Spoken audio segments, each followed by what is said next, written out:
Good morning. I'm excited to officially welcome our entire Trinity River campus family to the 2021 academic year. I don't have to tell you how very much the world has changed since our last all campus meeting in the spring.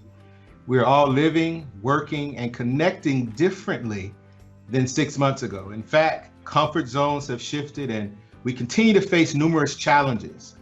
While we are fortunate and more so blessed to be here in this digital space on this day, many of us are struggling with balance as we continue to work and live from home, care for our families from home, and take measures to stay healthy and safe as we navigate our respective communities on and offline.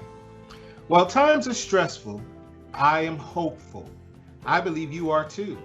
And many of you have shared some of the ways in which you have used this time as an opportunity to reevaluate your own hopes and dreams to determine what is truly important.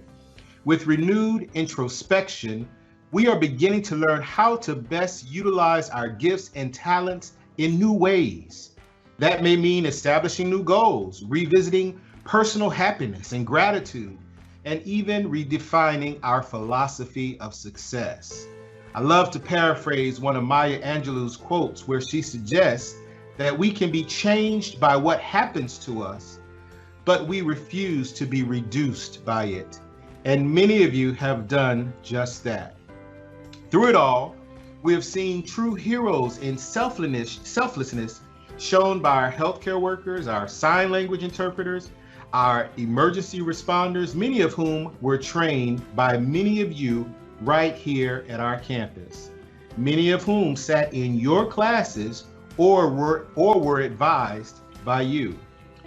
We have also seen the incredible work ethics exhibited by our students and families who are employed as service workers to keep our technology running, grocery stores restocked and stocked, trash collected, packages delivered, and essential stores staffed. Many of them will continue to be connected to you as you continue to engage them, teach them, reach them in this virtual environment. And of course, you, our luminaries of higher education, our educators and staff, you are to be commended for the extraordinary commitment you continue to show in delivering outstanding instruction and services to our students, even under ever-changing circumstances. Your unwavering support of our students and finding alternative experiences when required have enabled education career goals to be attained. Trinity River Campus consistently demonstrates those student withdrawal rates, which I attribute to our team's fierce dedication to student achievement. Yes, as Dr. Mills mentioned yesterday, there's still some additional work to be done, but please, however, celebrate your successes and work together with your respective leads to explore ways to continuously improve educational outcomes for our students. If we've learned anything from this pandemic, we have learned how to leverage Trinity River's humanity and the spirit of teamwork and connectivity, resourcefulness, and innovation to keep our students on the path. As you review data, you will also discover that while we are making progress overall, we still have some achievement gaps among student groups in key performance areas.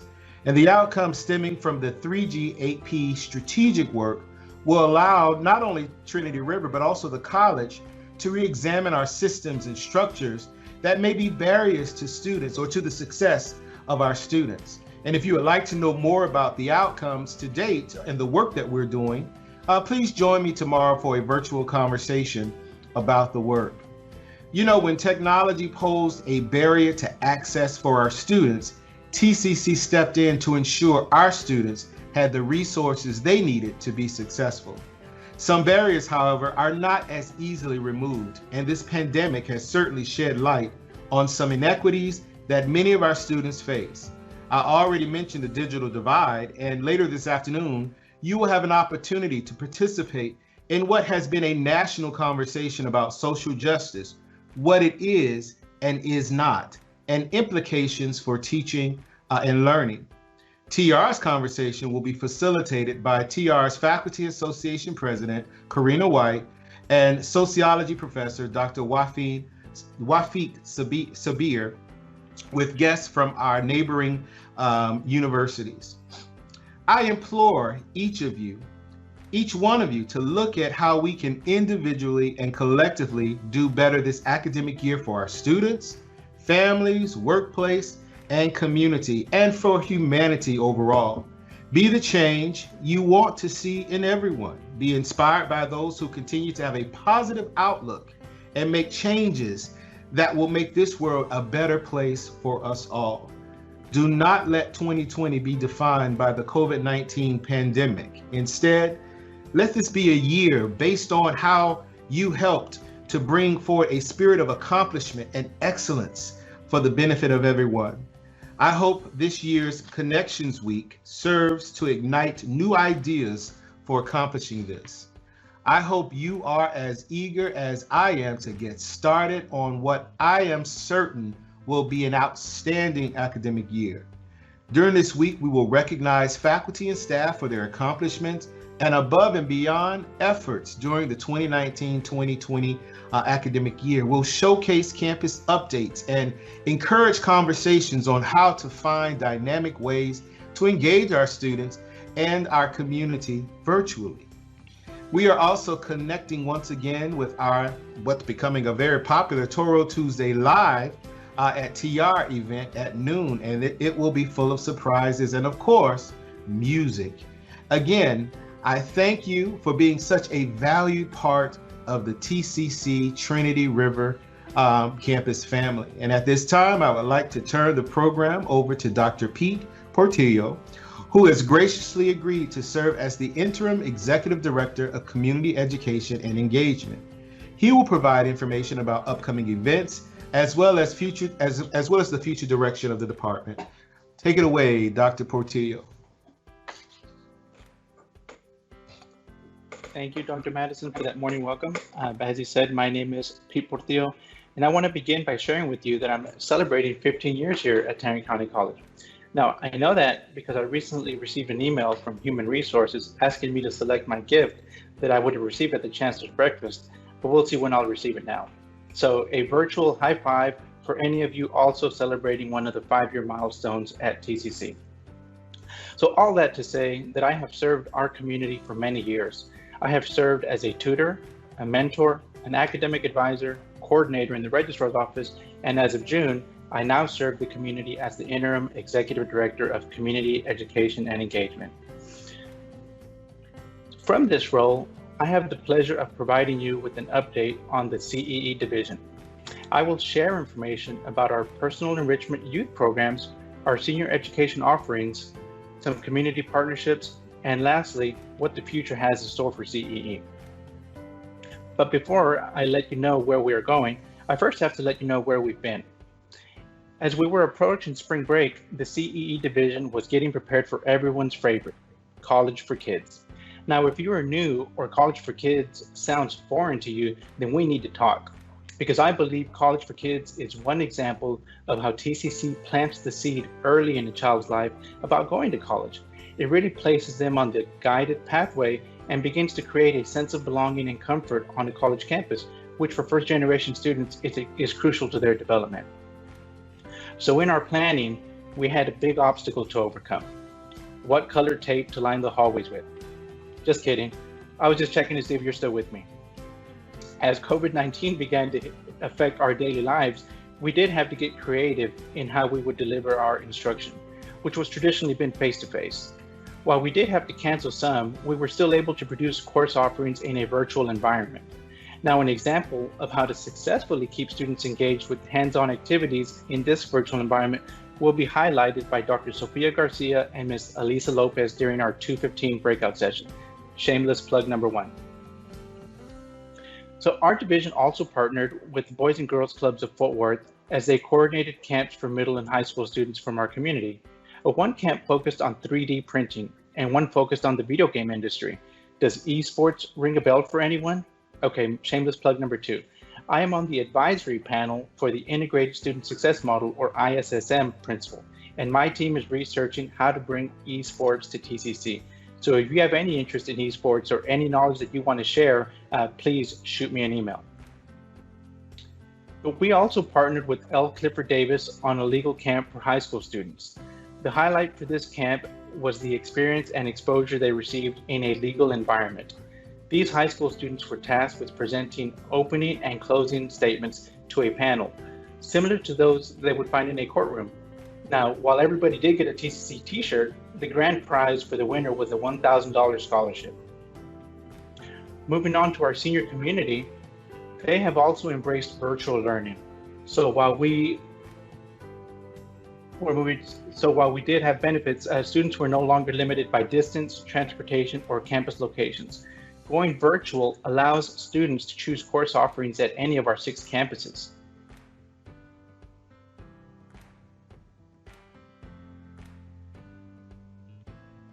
Next slide. So our CE partner departments across all the campuses have come together in a unified manner and really have embraced the one college philosophy. We want to ensure that students get the same customer service and receive the same information regardless of which campus they contact. We also continue to work with our community partners. They too have experienced a need to get creative in our new environment. The Hispanic Wellness Coalition annually serves our community with the wellness fair here on Main Street of the Trinity River campus. Carnaval de Salud takes place each October to bring a free wellness services. And this year we're exploring options of a drive-through flu clinic. Cuidado Casero, which loosely translates from Spanish as home health, is another community partner continuing to engage the community during the pandemic. Their mission is to provide training to high-skilled bilingual medical personnel to serve our community, and we will once again be hosting their nursing scholarship banquet, though it will look a little bit different as we practice social distancing.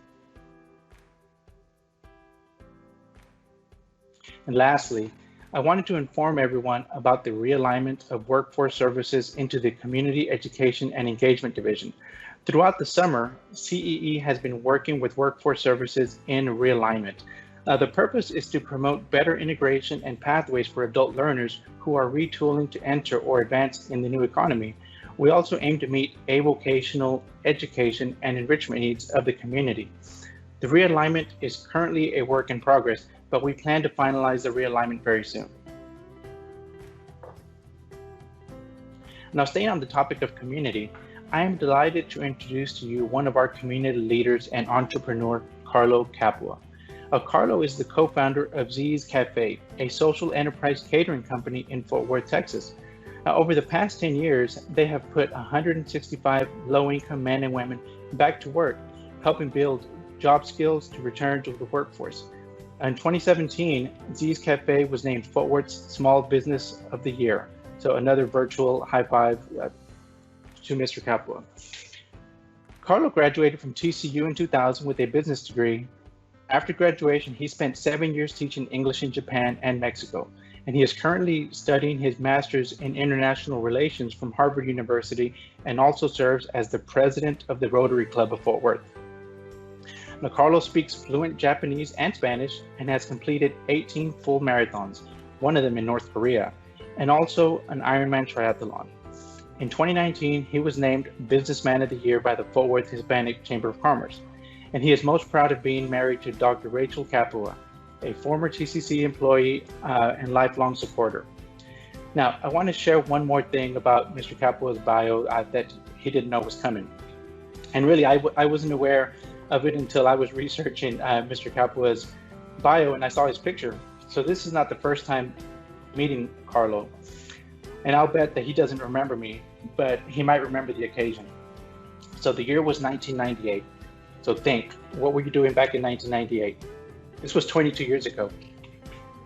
So I was a recent high school graduate attending my overnight freshman orientation at Texas Christian University. It was called Frog Camp back in the day. And I was a first generation 18-year-old kid in a new and strange environment, which is weird to say since I've lived here my entire life. Well, Carlo was one of the orientation leaders, and I remember that he was full of energy and had good humor. He really made us freshmen feel welcome as he taught us the TCU fight song. So this goes to show that Carlo has always embraced service to the community. With that said, I present to you Carlo Capua, my TCU Frog Camp leader. Well, wow, thank you, Dr. Portillo. It feels like an eternity ago that we went through orientation about the same time, and I wish I could take credit for your success in education and role at TCC, but you have far outpaced what I could ever do. So thank you so much for that kind introduction. Thank you so much to Dr. Madison for the invitation. And I have to say that, not seeing me on video, it's challenged me to up my PowerPoint game. And so I'm going to do my best here to see what we can do. Being from Fort Worth, I must say initially that I've seen the growth of Tarrant County College back when it was TCJC to become one of the largest institutions in the country. I'm so proud of that, being right here in my own backyard. And it's even more important now than ever to educate students to enter this crazy world that we're in. Right now, we are in a watershed moment for our country. And in my lifetime, probably like many of you, I'm seeing these unprecedented social challenges that will continue to get worse until we learn how to talk about them. Because this is what scares me, right? We have big, complicated topics in our community, in our nation: politics, religion, social justice, inequity in education, etc. There are so many. I mean, even you could talk about Justin Bieber right now, and it would be a political, controversial topic. And so what I've found is that we don't talk about these sensitive topics anymore. When I get my family together, my parents especially, around the dinner table, we're not having a debate about Black Lives Matter versus Blue Lives Matter and can they coexist in the same world. When I'm with my friends in a social setting, we're not discussing methods of amnesty and how to work with undocumented immigrants or not.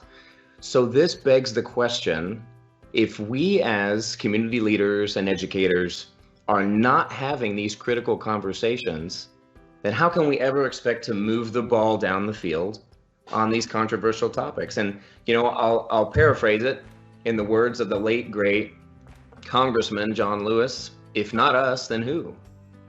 And if not now, then when? When are we going to address these sensitive issues? Because they're not going to solve themselves. And the only time that we see these issues and topics being talked about are on two occasions that I can think of. Number one, it's through that 24-hour cable news network that just shows people yelling at one another back and forth. It doesn't really help. Or number two, and this is what we probably all see on a daily basis, is through comments, especially some very unkind ones on Facebook and social media. We tend to avoid these conversations in person because it makes us uncomfortable. It's easy to fire off a little reply to somebody if they post something that you don't like. And I'll say for all the memes that I have read lately, there was one that made me laugh that is I think right on target. It says that people don't want to hear your ideas. They want to hear their ideas coming out of your mouth, which I think is probably pretty apropos. So these are some questions that I've brought to our local Rotary Club here, Rotary Club of Fort Worth. And here's something you might not know about Rotary. It started in 1905. It's primarily a business organization. And actually the club in Fort Worth is one of the oldest and largest in the history of Rotary. And that's a pretty big thing. That's something for you all to be proud of here in Fort Worth, because Rotary, there are 1.2 million Rotarians around the world, over 200 countries, and over 35,000 clubs.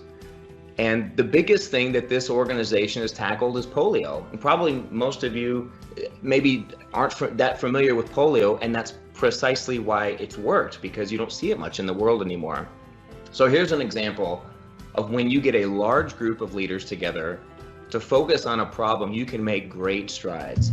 This, for example, is a heat map of polio around the world. This was back in 1988, and it was fairly rampant. I mean, look at Africa, the whole continent. You see Asia and Eastern Europe, you see South America.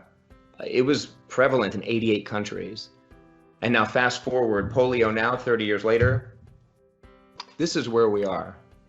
Through the efforts of organizations like Rotary, Rotary alone has vaccinated over 2.5 billion people around the world. And right now there are only cases in 3 countries, Afghanistan, Pakistan, and Nigeria. It's amazing when you get a small group or a large group of dedicated people together, it's amazing what you can do. And folks, we are this close to ending polio with the help of the Gates Foundation. We are this close to ending polio with the help of famous celebrities around the world like Jackie Chan. We're this close, thanks to folks like Archbishop Desmond Tutu. And we are this close, thanks to folks, environmentalists, conservationists like Dr. Jane Goodall. Now I'm going to take a moment and be painfully transparent with you all about our club locally, because we have suffered from something that has been hurting us for a long time. That's right, we have suffered from PMS. Our club has traditionally, and most clubs have been traditionally, made up of people who are pale, male, and stale. Now I'm not being flippant here, but don't tell me you think of Rotary and you don't think of it being the old white men's club. For example, we'll talk about women in Rotary. So Rotary was started in 1905, and it wasn't until after World War II, in 1947, that they allowed women. Wait, I'm mistaken. It wasn't until 1967 that they allowed women. Actually, no, believe it or not, it took until 1987 for the Supreme Court to tell Rotary International that it was unconstitutional to prevent women from becoming Rotarians. It took a Supreme Court mandate for women to enter. Now imagine that. During that journey, someone at some point caused some good trouble, right? We heard this quote a lot lately. Sometimes you have to make some noise, and John Lewis was right. And here we are in 2020, and our Rotary Club's making a little more noise, except instead of it being about just women, it's about equity and inclusion and that good trouble. And here's an example of what I mean. You know, you could drive down the street and you can see a number of small businesses that are struggling. My business too, I have a catering business. It has been hit. We are about 95% down from last year because people aren't getting married. People aren't going to work. We're not catering box lunches for corporate events. School's not back in session. So, you know, we used to cater for TCC and TCU and UNT. But many small businesses are in big time trouble, especially restaurants. You know, I read a report recently that said it's estimated that 30% of all restaurants in Texas will fail within the next 12 to 18 months. But even more remarkable is how COVID disproportionately affects minority-owned businesses. For example, this was something recently that was in the New York Times. Look at the difference between February and April of this year, right at the peak in April of COVID. You can see how the businesses that were owned by, that were Asian, Hispanic, and Black owned were hit disproportionately harder than white-owned businesses. And so we thought, okay, what can we do as a community, as a convener, as an organization to help? You know, we didn't have months to develop this business plan or this detailed strategy. And sometimes, folks, and you know this, you have to just build the airplane as you fly it. So we took the old approach of ready, fire, aim. Just do something, make an effort, and let's see what happens. So we started this series of what we call Courageous Conversations. And these are focused on current topics, you know, the controversial ones that I listed earlier. You know, bringing together key community organizations who have never before worked together. Rotary, we've never worked with organizations that don't look like us, very rarely. You know, talking about these controversial topics like civilian oversight of law enforcement, or inequity in education, or supporting minority-owned businesses. You know, I'm not gonna lie, this is not your grandfather's Rotary Club. These are issues that we're tackling here in Fort Worth, Texas, you know, in a very conservative state, conservative part of the country. And that's something that we can be proud of. Here's one thing, if you forget everything else I say this morning, really make an effort to support local. And for example, pick a different restaurant each week and just go have lunch or dinner, or place an order online or to pick up. Because the holidays are when most restaurants do probably 30% of their revenue for the whole year, just in December. And if we can focus on helping these small businesses just get to the holidays, right now is super painful, guys. September, October, November, it's going to be hard. If we can help these restaurants get to the holidays, they are way more likely to survive in the long term. And the third thing that we're trying to do in our Rotary Club is understand it's not a zero-sum game. Just because one group may get a bit more attention or equity doesn't mean it's taking away from another group. And here's an example. Someone told me recently, Fort Worth is an awesome place to live for about a third of the people that live here. For the middle third, it's just a place to live. And for the other third, it's not a very fun place to live. And it made me stop and think, this is not the Fort Worth that I know. This is not my experience. So how can we change this to make sure that 2/3 of the people that live in this city don't just call it just an okay or worse place to live? That's 600,000 people.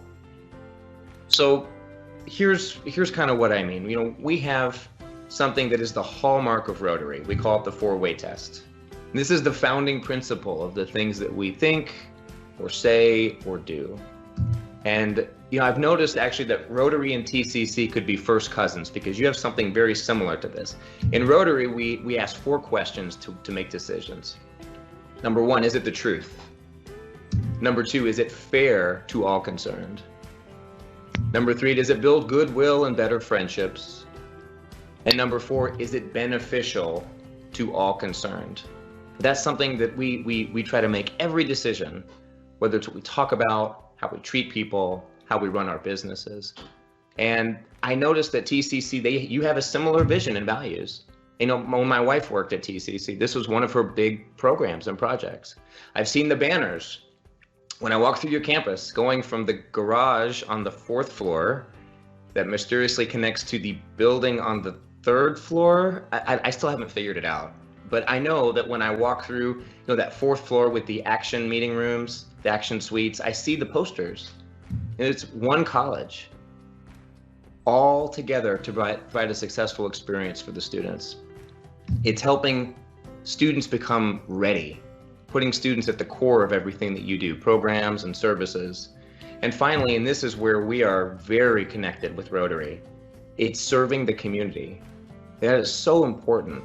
Think about it. If we can all work together in the community, think of how TCC and Rotary are full of such committed and determined people. And with more organizations doing like what we're doing for social justice, what you are doing to help close the educational inequity and the gap, whether it's, it could be education or student potential. Dr. Madison talked about first-generation students, service workers, social justice, health disparities. We have to make strides to leave our next generation better equipped than we were to manage the next pandemic or large-scale social movement or social issue. So, in closing, I hope that my dream is that we can teach this next generation the ability to talk about these sensitive topics in person and with empathy, because it will just better equip them for whatever future issues they will face for the first time. And so remember, if not us, then who? And if not now, then when? I would love to invite all of you to join our Rotary Club. We meet virtually every Friday at noon. And that's my email address at the bottom left. Dr. Madison is a longtime and loyal member of our Rotary Club. Feel free to reach out to me. I'll send you the Zoom link. You can come as my guest. Our next conversation will be next month, talking about establishing a museum for African American heritage here in Fort Worth. We're also going to talk, I'd love for you to join the conversation on inequity in education. That probably will happen in October, and I'll let Dr. Madison know as well. But would love for you all to join us as my guest and to share more about Rotary. And we would love to learn more about Tarrant County College. I know we're working on getting a program with Dr. G, as we do just about every year in our club. But I just want to thank you all again, Dr. Portillo, Dr. Madison, and thank you for your attention today. And I'm happy to answer any questions that I know it's early, and I know typically you don't have many questions, but I'm happy to answer any questions that anyone may have.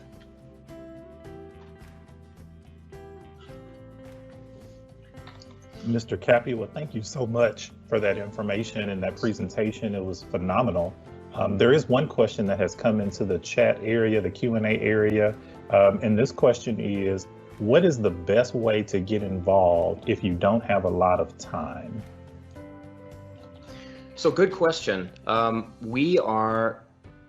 it, I don't know if it's Janjura, but Janjura, feel free to email me directly. I'd love to reach out to you.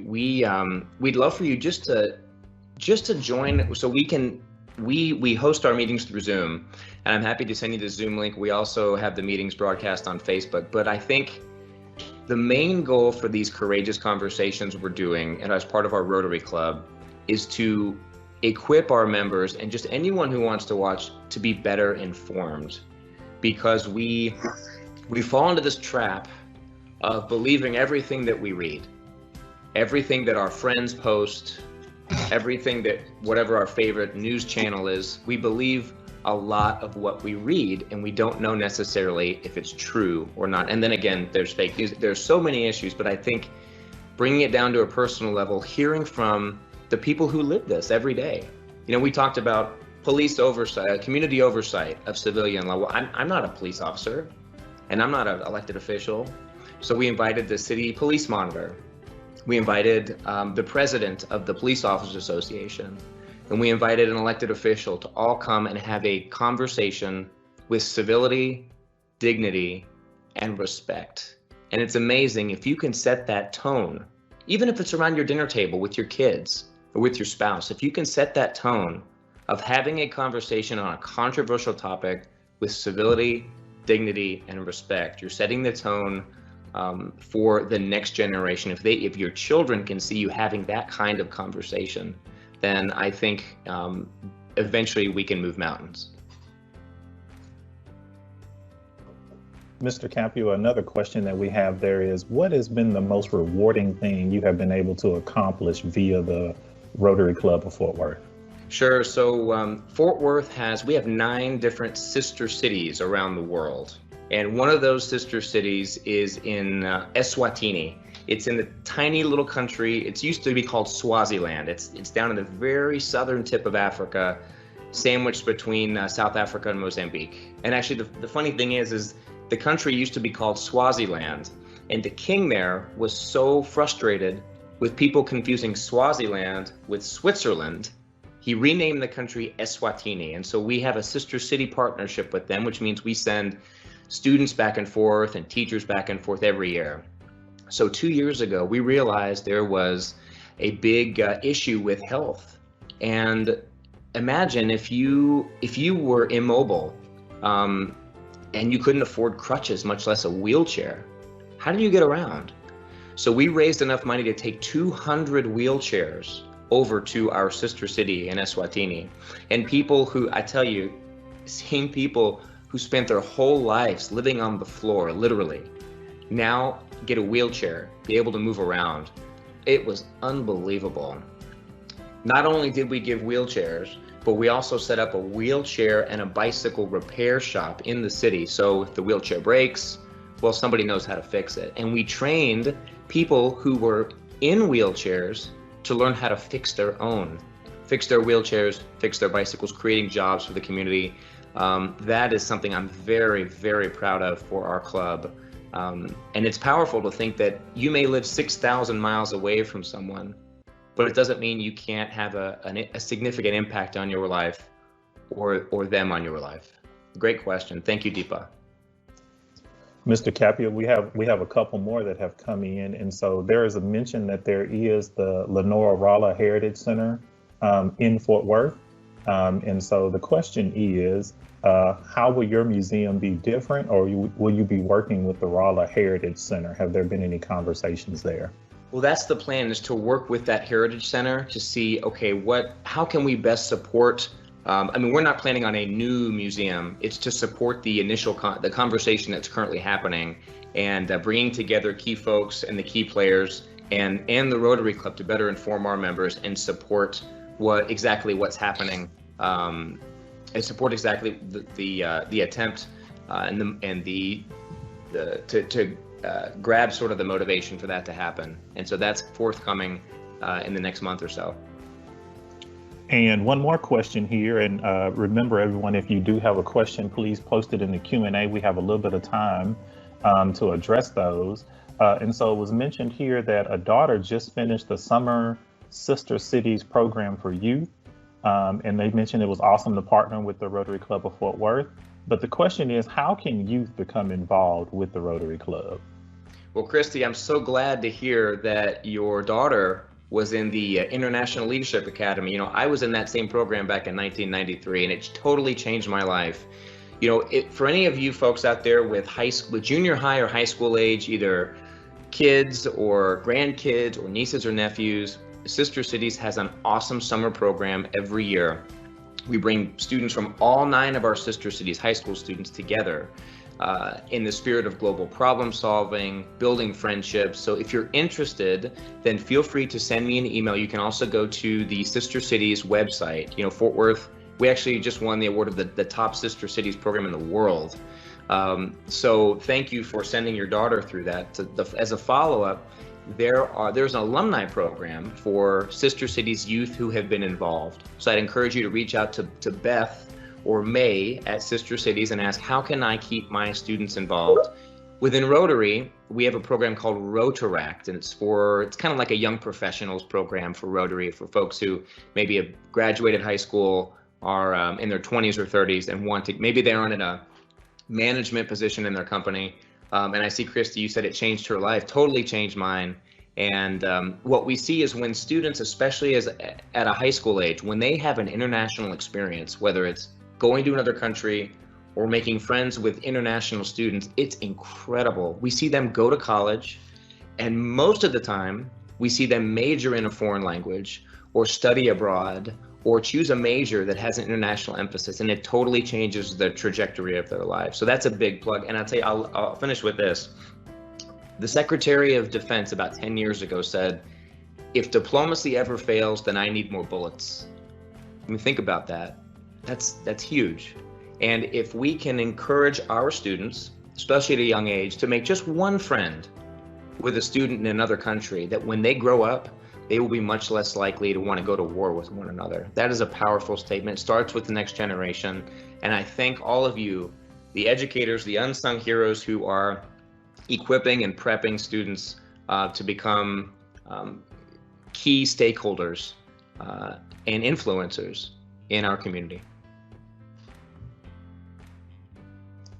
Mr. Capua, it looks like we are out of questions in the Q&A. We want to thank you so much. Wish we could give you a round of applause, but so I'll ask everyone there to give a round of applause wherever they are for you and joining us today and giving us some insight into the Rotary Club of Fort Worth and, you know, just really putting some perspective on some things that are happening in Fort Worth. So thank you so much for spending your morning with us. Thank you all very much. With that said, we will turn the program back over to our campus president, Dr. Sean Madison. Thank you, Mr. Bedford. And you actually said everything that I was going to say in terms of thanking our fine guests, President Capua. And again, thank you for your leadership and everything, all the important and transformational work that you are doing in the city of Fort Worth through the Rotary Club. And in so many other ways in which you are plugged into our community. As many of our campus family may not know, that all of the presidents of our campuses are members of a Rotary or Rotary International, including our chancellor. So we are certainly delighted to continue to partner with the Rotary Club on a number of initiatives, and we will continue to work with them as we make a better Fort Worth or a better Tarrant County as we move forward. So keep some of that in mind. And again, thank you, President Capua. We now will move or transition our program to Eddie Brazzard. I believe he is next. Eddie, are you ready? Yes, sir. Thank you. All right, no problem. Good morning, everybody. We have a lot of great activities and community efforts coming up this semester and into the spring semester. So I just kind of wanted to give you an update and some information on some of those things that we have coming up.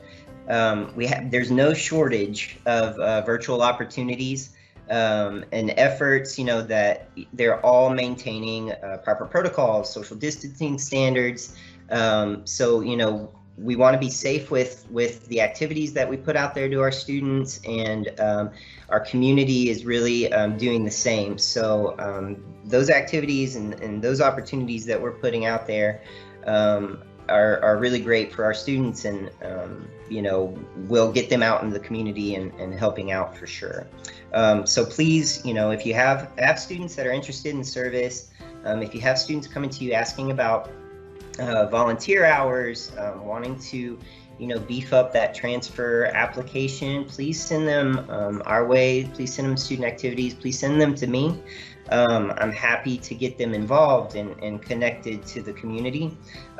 Real quick too, wanted to do soon you'll see our service calendar make its appearance, and currently we have at least one opportunity a month, and are adding more as announcements are made, such as our Trinity River Trash Bash, which is coming up September 19th and 20th.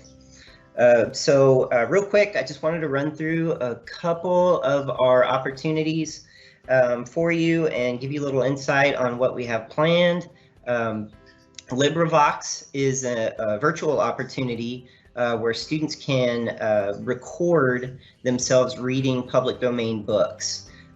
So they're fairly easy, can do from the comfort of your own home. And you send those right in and, get an hour, 2 hours of community service. I also wanted to do a quick shout out to Susan Hamilton, who just proposed a service learning opportunity with an organization called Academy 4 that she's actually been volunteering with for quite some time. And they provide one-on-one mentoring sessions with fourth graders in Fort Worth ISD. And again, that's a virtual opportunity.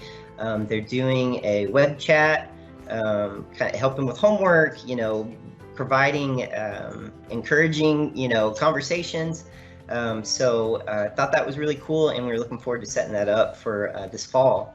Our Botanic Research Institute of Texas, which is right down the road on University, they have an armchair botanist program to where you as the volunteer, again, from the comfort of your own home, will look at some of their specimens and translate the notes attached to those specimens. So, they're trying to put their entire specimen library online. So volunteers would be helping with them add that information there. Go to the next slide, please.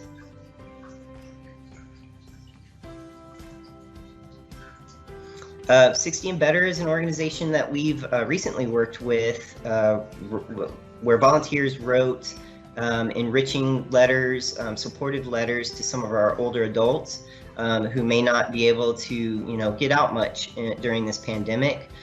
So our volunteers have sent some letters and, encouraged them to stay strong, stay involved best they can, and hang in there.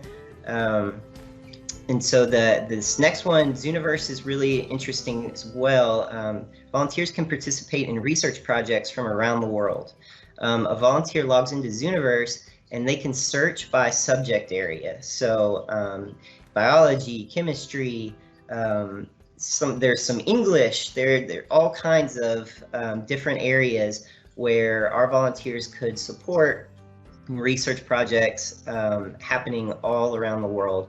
I looked at one the other day, and it was tracking movements of elephants in an area of Africa. So they set up cameras, and they needed people who would go through these thousands and thousands of pictures to try and spot one of these elephants on this trail, or wherever they're tracking them.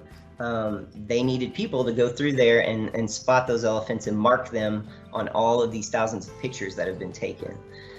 We're also looking into election volunteers. So with the pandemic, there aren't as many poll workers, traditional poll workers, people who are there every single year because, of course, people are quarantining, they're staying inside. So There's a big national push for election poll worker volunteers to help out, get people in and get their vote cast, and then just provide support to those registrars there at the locations. So we'll be putting out more information about all of these opportunities here in the next week or so. So please be on the lookout for that. And so finally, real quick, we have a kind of a Connections Week service project that we wanted to pitch to you all. The Samaritan House is actually sponsoring right now a back to school drive through Amazon Smile. So the Samaritan House is in need of masks and school supplies for the over 100 children that live there on site at the Samaritan House. So they set up a shopping cart on Amazon that if you follow this link that's on your screen, we'll also share it here in the chat. You can go on and see some of the items that they're in need of. So masks, I think they also had some slacks, so school uniforms, things like that. If you would like to purchase one of these things, they make it really easy. You just go in, you purchase, and it's sent directly to the Samaritan House. And then there are items on there for as little as $2 all the way up to, I think it's about $20. So if you're interested and would like to, please just visit that link, and I think that Samaritan House would be very grateful. So I appreciate you all, and please let me know if you have any students that are interested in volunteering, or if you have any questions about service or service learning projects. I'm always happy to support. So at this time, we will be transitioning to Zoom. The link you'll need to join is available on the Connections Week webpage, which is right there on your screen. It is also available in the chat feature and displayed on the slide being shown. We will take a short break and then begin our Zoom session promptly at 9:30 a.m. with Dr. Amon, Vice President for Student Development Services. I'll see everyone shortly. Thank you.